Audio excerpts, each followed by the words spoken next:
2 semaines après le match au sommet face au Racing Club de Lens, c'est un nouveau choc qui attend l'équipe d'Angesco lundi soir prochain.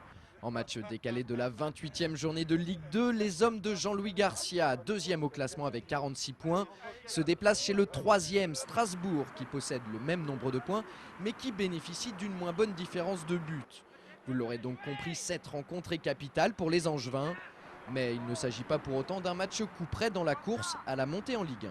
C'est tout simplement un match entre deux adversaires directs, donc il est évident qu'il revêt une importance particulière, mais par contre, je persiste à dire qu'il ne sera pas décisif. En tout cas, pour moi, il n'est pas plus important que la réception d'Ajaccio 5 jours après. Pas plus important qu'Ajaccio, certes, puisque tous les matchs qu'il reste à disputer cette saison vont valoir leur pesant d'or. Mais cette rencontre face aux Alsaciens, c'est quand même l'occasion de prendre l'ascendant sur un concurrent direct dans la lutte pour les 3 premières places. On peut presque parler d'un match à 6 points. Disons que ça nous accorderait peut-être un joker de plus maintenant. Oui, c'est un match important parce qu'on peut les mettre hors de course pendant un petit moment. Puis ça, comme je viens de le dire, ça peut nous donner un joker. Et puis voilà, mais bon, faut pas se mettre de pression inutile, ça sert à rien, quoi. Ça, c'est sûr, ça ne servirait pas à grand chose si ce n'est prendre le risque de passer au travers d'un match à enjeu.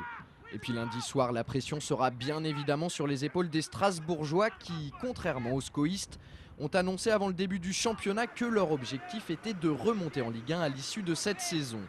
C'est évident que nous, on le prépare vraiment avec beaucoup de sérénité, beaucoup d'enthousiasme, de confiance.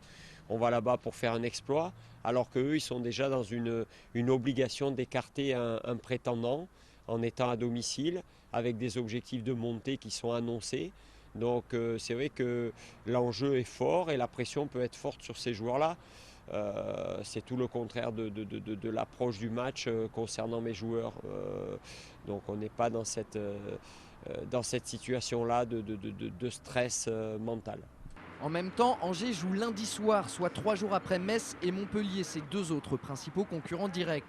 En cas de résultat positif de ces 2 formations, la bande à Philippe Brunel serait quasi obligée de ne pas perdre pour ne pas se retrouver distancé au classement.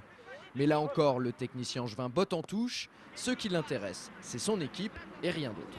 Comme contre Lens, on avait fait abstraction de ça, ça ne nous a posé aucun problème, en tout cas dans l'approche, dans la démarche. Je veux dire, ce qui compte, ce sont nos résultats à nous, non pas le résultat des autres. Aujourd'hui, on a 46 points. Voilà, on sait qu'il nous faut une vingtaine de points pour réussir un exploit retentissant. Donc prenons les 20 points sans s'occuper du résultat des autres. Côté strasbourgeois, la venue d'Angers, c'est avant tout l'opportunité de prendre 3 points sur un adversaire direct. Mais c'est aussi l'occasion d'effacer l'affront du match aller. Souvenez-vous, à Jean-Bouin, les hommes de Jean-Marc Furlan s'étaient inclinés sur le score sans appel de 3-0.